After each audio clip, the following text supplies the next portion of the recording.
पाठ 6 है शब्द रचना, वर्ड फॉर्मेशन। बच्चों, आप जानते हैं कि भाषा में शब्दों का कितना महत्व होता है?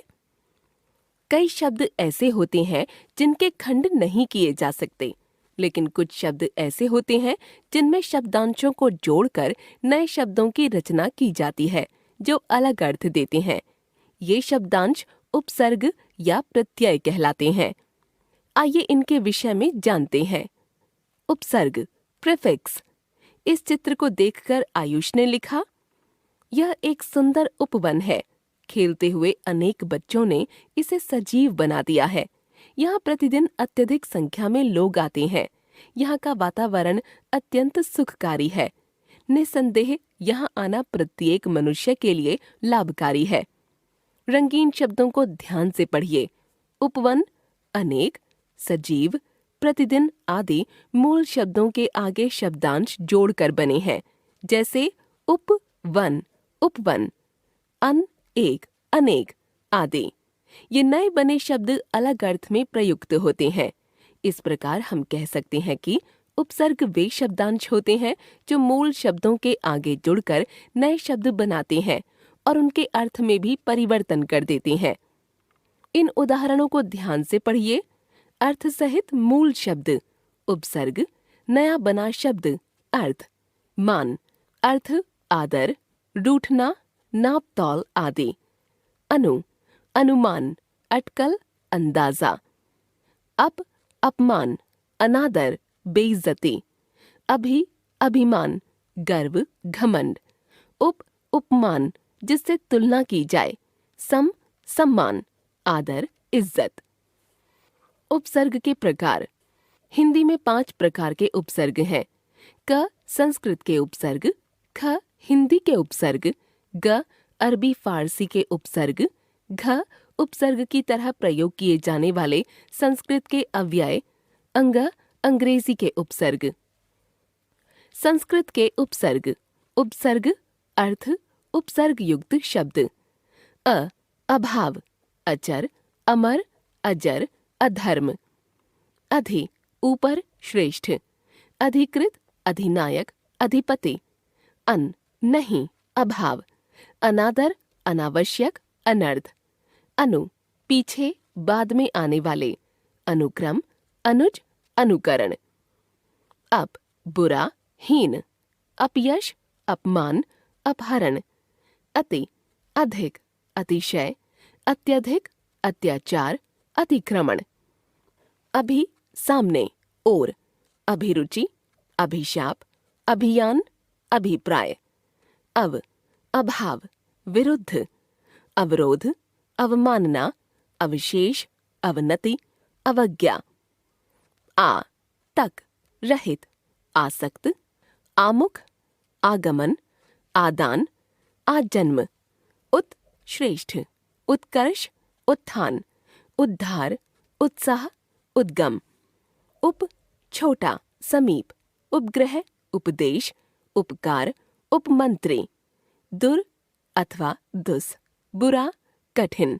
दुर्बल, दुर्गम, दुर्जन, दुराचार, दुष्कर। नीचे, कौशल के साथ। निवास, निदान, निबंध, नियम, नियोजन। बिना, निर्बल, निर्धन, निर्जन, निर्दय, निराकार। नहीं, रहित, निस्संदेह, निष्पाप, निस्संतान। विपरीत, पीछे। पराजय, पराधीन, पराकाष्ठा, पराक्रम। आसपास, चारों ओर। परिचय, परिवर्तन, परियोजना, परिक्रमा। अधिक, आगे। प्रचार, प्रयोग, प्रभाव, प्रगति, प्रकोष्ठ। भिन्न, विशेष। विचित्र, विभिन्न, विनाश, विवाद, विजय। अच्छा, शुभ। सुपुत्री, सुपुत्र, सुविचार, सुयश, सुगम। बहिस अथवा बहिर, बाहर।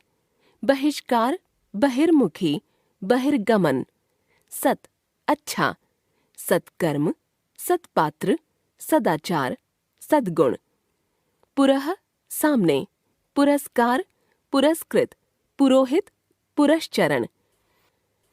हिंदी के उपसर्ग, उपसर्ग अर्थ उपसर्ग युक्त शब्द। अध, आधा, अध खिला, अध मरा, अध पका। अन, नहीं, अभाव। अनमोल, अनजान, अनपढ़, अनचाहा। उन, कम। 19, 49, 39, 69।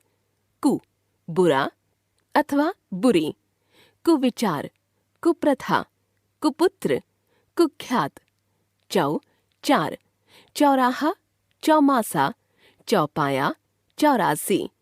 दु, 2, दुबला, दुभाषिया, दुगुना, दुमंजिला।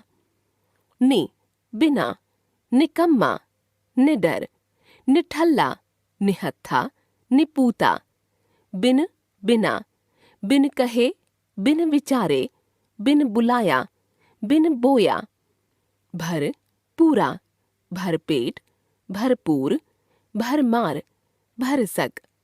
स, सहित, अच्छा। सरस, सपूत, सगुण, सपरिवार।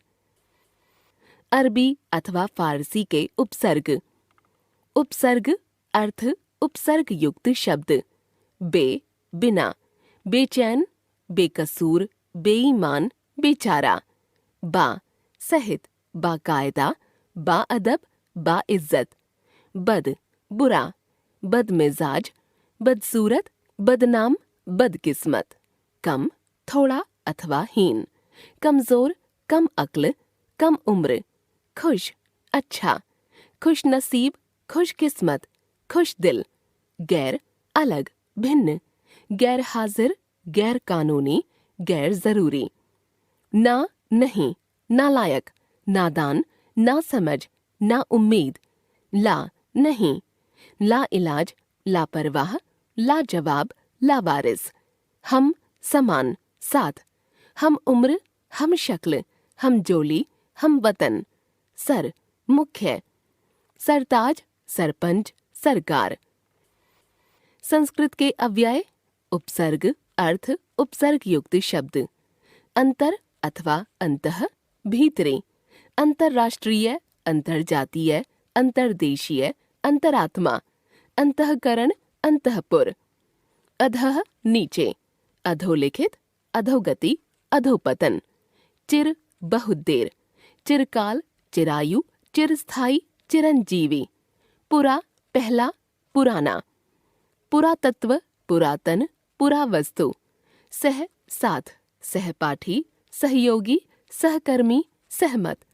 पुनर् अथवा पुनः, फिर। पुनर्जन्म, पुनर्विचार, पुनर्निर्माण, पुनरागमन। अंग्रेजी के उपसर्ग। उपसर्ग अर्थ उपसर्ग युक्त शब्द। सब, नीचे। Sub inspector, sub division. Head, प्रमुख, मुख्य।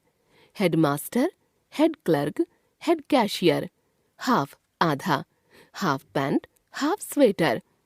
ध्यान दें, कभी कभी एक ही शब्द के साथ दो दो उपसर्गों का प्रयोग होता है, जैसे असुरक्षित, असुरक्षित।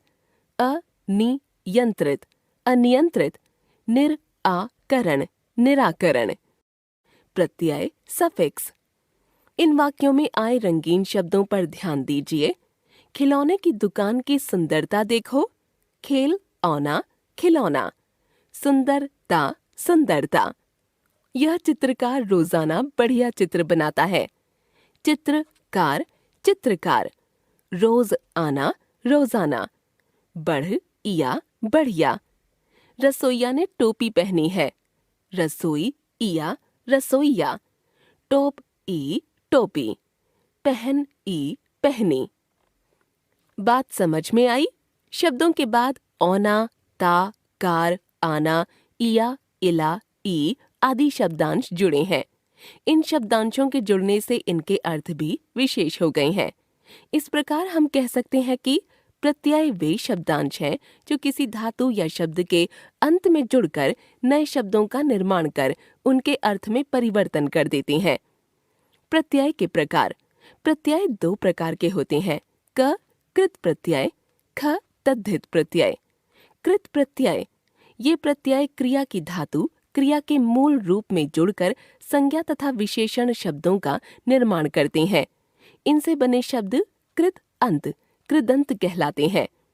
उदाहरण लड़ाई, पढ़ाई, घबराहट, लिखावट आदि।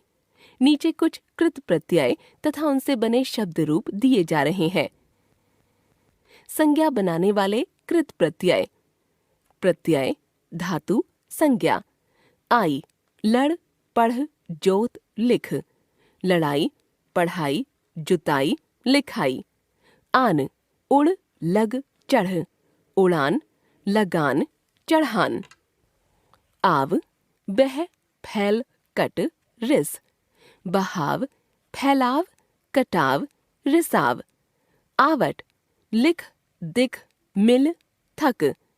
लिखावट, दिखावट, मिलावट, थकावट। आवा, छल, दिख, बुला।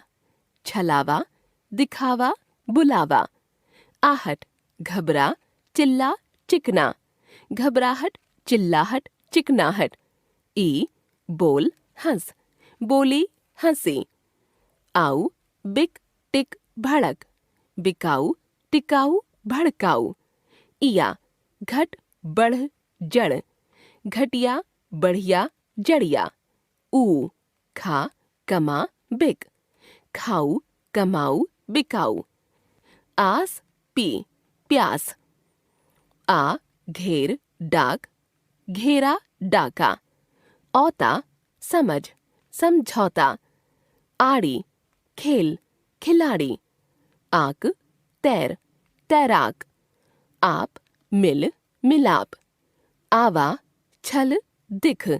छलावा, दिखावा। विशेषण बनाने वाले कृत प्रत्यय। प्रत्यय, धातु, विशेषण। आकू, पढ़, लड़। पढ़ाकू, लड़ाकू। आऊ, चल, बिक। चलाऊ, बिकाऊ। आका, लड़, लड़ाका। एरा, लूट, लुटेरा। इयल, सड़, अड़, मर। सड़ियल, अड़ियल, मरियल। ऊ, खा, खाऊ। तद्धित प्रत्यय, ये प्रत्यय संज्ञा, सर्वनाम या विशेषण शब्दों के साथ जुड़कर नए शब्द बनाते हैं। शब्दों के साथ जुड़ने के कारण ही इन्हें तद्धित प्रत्यय कहा जाता है। जैसे मानवता, मानवता। बच्चापन, बचपन आदि। नीचे कुछ तद्धित प्रत्यय तथा उनसे बने शब्द रूप दिए जा रहे हैं। प्रत्यय, मूल शब्द, नए शब्द।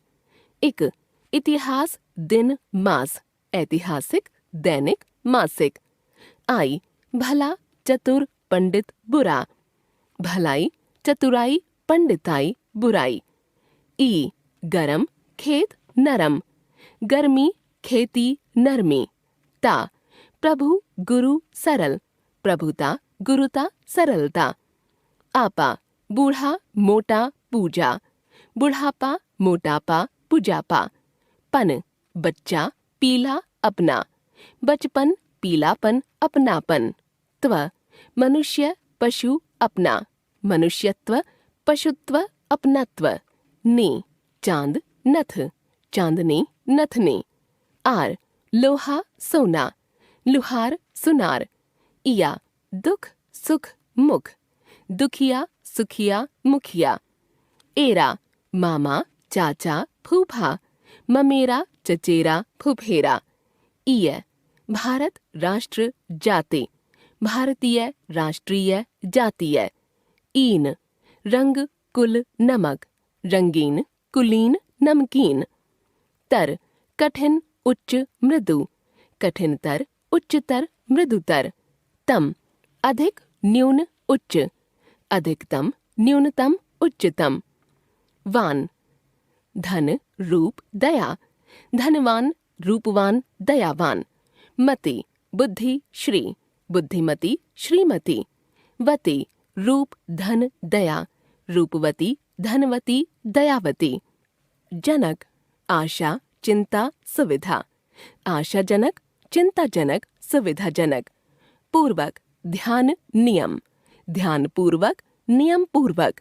आलू, कृपा, दया, कृपालु, दयालु। आने, देवर, जेठ, सेठ, देवरानी, जेठानी, सेठानी। त्व प्रत्यय के प्रयोग से बने शब्द भाववाचक संज्ञा होते हैं। वती, मति का प्रयोग स्त्रीलिंग शब्दों के लिए और मान, वान का प्रयोग पुल्लिंग शब्दों के लिए करते हैं। ध्यान दें, एक ही शब्द में एक साथ उपसर्ग व प्रत्यय दोनों का प्रयोग कर सकते हैं, जैसे सफलता, सफलता, सुगंधित, सुगंधित आदि। एक बार फिर से, उपसर्ग मूल शब्द के आगे जुड़कर नया शब्द बनाते हैं। हिंदी में 5 प्रकार के उपसर्ग होते हैं। 1 संस्कृत के उपसर्ग, 2 हिंदी के उपसर्ग, 3 अरबी फारसी के उपसर्ग, 4 उपसर्ग की तरह प्रयोग किए जाने वाले संस्कृत के अव्यय, 5 अंग्रेजी के उपसर्ग।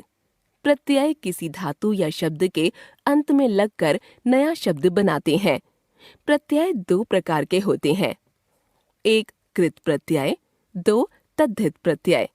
उपसर्ग तथा प्रत्यय वे शब्दांश हैं जिनका स्वतंत्र प्रयोग नहीं किया जा सकता। समास, कंपाउंड, शब्द निर्माण की एक प्रक्रिया समास भी है। इनसे भी हमारी भाषा समृद्ध होती है।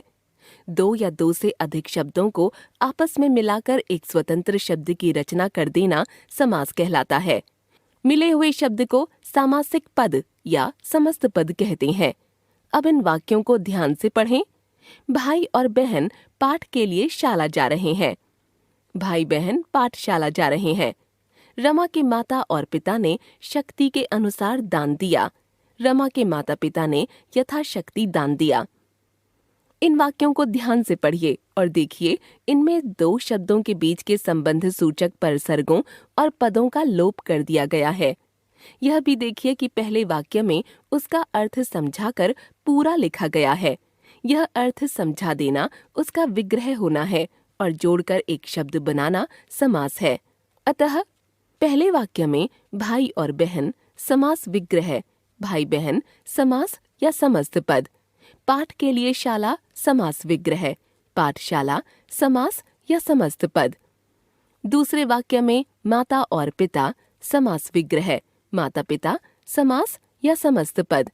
शक्ति के अनुसार समास विग्रह, यथाशक्ति समास या समस्त पद।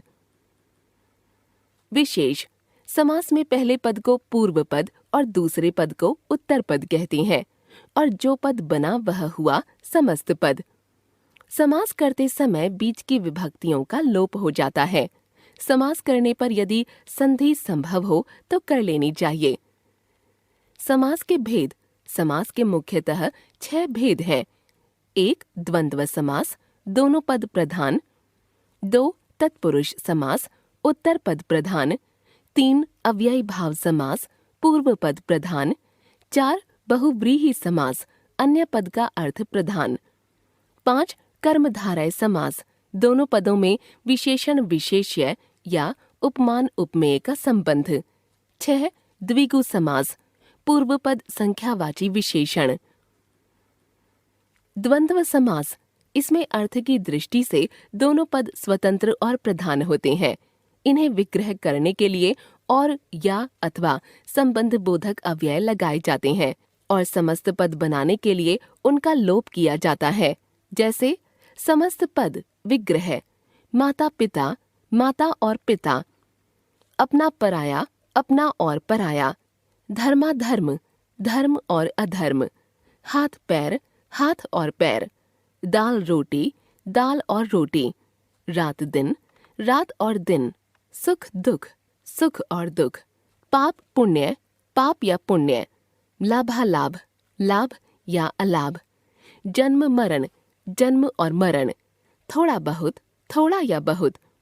भला बुरा, भला और बुरा। यश अपयश, यश और अपयश। स्त्री पुरुष, स्त्री और पुरुष। तत्पुरुष समास, तत्पुरुष समास में उत्तर पद प्रधान होता है तथा पूर्व पद भले ही संज्ञा हो, वह विशेषण अथवा प्रविशेषण का कार्य करता है। इसमें प्रधानता उत्तर पद की ही रहती है, जैसे देश के लिए भक्ति, देशभक्ति। यहाँ प्रधानता है भक्ति की।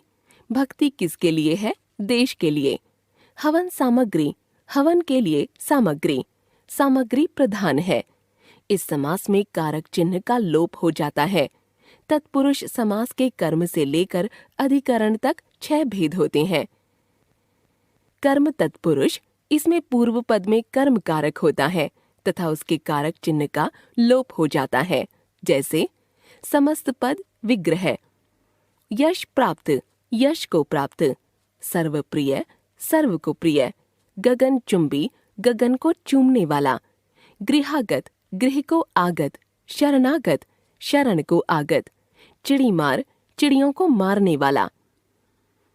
करण तत्पुरुष, इसमें से या द्वारा कारक चिन्ह का लोप हो जाता है। जैसे समस्त पद विग्रह, तुलसीकृत, तुलसी द्वारा कृत, शोकाकुल, शोक से आकुल, हस्तलिखित, हस्त से लिखित, ईश्वर दत्त, ईश्वर से दत्त, गुणयुक्त, गुण से युक्त, अकाल पीड़ित, अकाल से पीड़ित, मन गढ़ंत, मन से गढ़ा हुआ, करुणापूर्ण, करुणा से पूर्ण। संप्रदान तत्पुरुष, यहाँ के लिए कारक चिन्ह का लोप होता है। जैसे समस्त पद विग्रह, सत्याग्रह, सत्य के लिए आग्रह, यज्ञशाला, यज्ञ के लिए शाला, रसोई घर, रसोई के लिए घर, युद्ध क्षेत्र, युद्ध के लिए क्षेत्र, प्रयोगशाला, प्रयोग के लिए शाला, हथकड़ी, हाथ के लिए कड़ी, गुरु दक्षिणा, गुरु के लिए दक्षिणा, देशभक्ति, देश के लिए भक्ति। अपादान तत्पुरुष, इसमें से अलगाव कारक चिन्ह का लोप होता है। जैसे समस्त पद विग्रह, गुणहीन, गुणों से हीन, पथभ्रष्ट, पथ से भ्रष्ट, रोग मुक्त, रोग से मुक्त, हृदयहीन, हृदय से हीन, देश निकाला, देश से निकाला, जन्मांध, जन्म से अंधा, भयभीत, भय से भीत, पदच्युत, पद से च्युत। संबंध तत्पुरुष, इसमें का, के, की कारक चिन्ह का लोप होता है।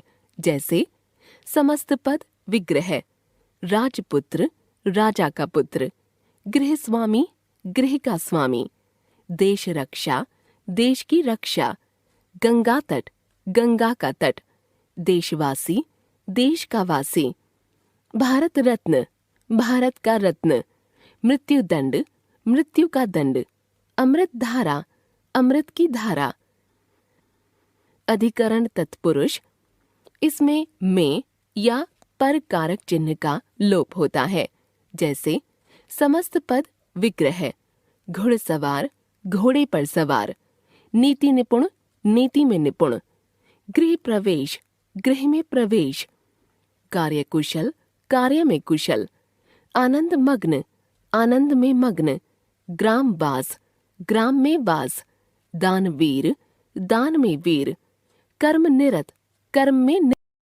अव्यय भाव समास, जब सामासिक पद अव्यय का कार्य करता है तब उसे अव्यय भाव समास कहते हैं। इसमें पूर्व पद प्रधान होता है। जैसे जन्म से लेकर, सीमा अर्थ में आ अव्यय को पूर्व पद बनाकर समास करेंगे तो समस्त पद आजन्म बनेगा। इसी प्रकार अभाव अर्थ में निर अव्यय का प्रयोग, धन का अभाव, निर्धन, जनों का अभाव, निर्जन, बिना के अर्थ में बे अव्यय का प्रयोग, खटके के बिना, बेखटके, कसूर के बिना, बेकसूर। द्विरुक्ति के अर्थ में हर अव्यय का प्रयोग, दिन दिन, प्रतिदिन, मास मास, प्रतिमास, क्षण क्षण, प्रतिक्षण, वर्ष वर्ष, प्रतिवर्ष, घड़ी घड़ी, हर घड़ी, गली गली, हर गली, गांव गांव, हर गांव, घर घर, हर घर। अन्य उदाहरण देखिए। समस्त पद विग्रह, यथाशक्ति, शक्ति के अनुसार, यथा समय, समय के अनुसार, यथामति, मति के अनुसार, यथा नियम, नियम के अनुसार, यथा शीघ्र, जितना शीघ्र हो, यथा संभव, जितना संभव हो, आमरण, मरण तक, आसमुद्र, समुद्र तक, आजीवन, जीवन भर, दिनों दिन, दिन ही दिन में, रातों रात, रात ही रात में, बातों बात, बात ही बात में। बहुव्रीहि समास, जब सामासिक पद अपने पद से भिन्न किसी अन्य पद का बोध कराए, अर्थात समास का कोई पद प्रधान नहीं हो अपितु वह किसी तीसरे पद का विशेषण बन जाए, तो उसे बहुव्रीहि समास कहते हैं। जैसे पीतांबर, पीले हैं जिसके अंबर वस्त्र, अर्थात विष्णु या श्री कृष्ण। यहाँ पीत और अंबर पद प्रधान नहीं है अपितु ये दोनों किसी अन्य के लिए कहे गए हैं। यह समस्त पद किसी अन्य पद का विशेषण बन गया है। अन्य उदाहरण देखिए। 4 भुजाएं हैं जिसकी चतुर्भुज विष्णु, लंबा है उदर जिसका लंबोदर गणेश, 10 है आनन मुख जिसके दशानन रावण, चक्र है पाणी हाथ में जिसके चक्रपाणी विष्णु, 4 है मुख जिसके चतुर्मुख ब्रह्मा, 3 है लोचन जिसके त्रिलोचन शिवजी। कर्मधारय समास, कर्मधारय समास में भी उत्तर पद प्रधान होता है, अतः इसे तत्पुरुष का उपभेद कहते हैं। इसमें पहला पद विशेषण तथा दूसरा पद विशेष्य होता है। यह पहला पद उपमान और दूसरा पद उपमेय होता है। जैसे विशेषण विशेष्य, नीलकमल नीला है जो कमल, नीलांबर नीला है जो अंबर, नीलकंठ नीला है जो कंठ, पीतांबर पीला है जो अंबर, महात्मा महान है जो आत्मा, कृष्ण सर्प कृष्ण है जो सर्प, महादेव महान है जो देव, महापुरुष महान है जो पुरुष। उपमेय उपमान, कमल नयन कमल के समान नयन, विद्याधन विद्यारूपी धन, घनश्याम घन के समान श्याम, क्रोधाग्नि क्रोध रूपी अग्नि, प्राण प्रिय प्राणों के समान प्रिय, ग्रंथ रत्न ग्रंथ रूपी रत्न। बहुव्रीहि और कर्मधारय समास में अंतर। पीतांबर पद का विग्रह बहुव्रीहि समास में होगा। पीत है अंबर जिसका। महात्मा पद का विग्रह बहुव्रीहि समास में होगा। महान है आत्मा जिसकी। पीतांबर पद का विग्रह कर्मधारय समास में होगा। पीत है जो अंबर। महात्मा पद का विग्रह कर्मधारय समास में होगा। महान है जो आत्मा। ध्यान दें, बहुव्रीहि में किसी व्यक्ति विशेष के लिए कहा गया है, जबकि कर्मधारय में पहला पद दूसरे पद का विशेषण है। कर्मधारय में उत्तर पद प्रधान होता है और बहुव्रीहि में दोनों पद ही प्रधान नहीं हैं। तात्पर्य यह है कि समस्त पद का विग्रह करके यह निर्णय किया जा सकता है कि समास कौन सा है। जैसे त्रिफला, 3 फलों का समाहार, द्विगु, त्रिफला 3 फलों वाली औषधि, बहुव्रीहि। द्विगु समास, जिस समास का पूर्व पद संख्यावाची हो उसे द्विगु समास कहते हैं। यह समूहवाची होता है, अतः विग्रह करते समय समाहार पद का प्रयोग किया जाता है।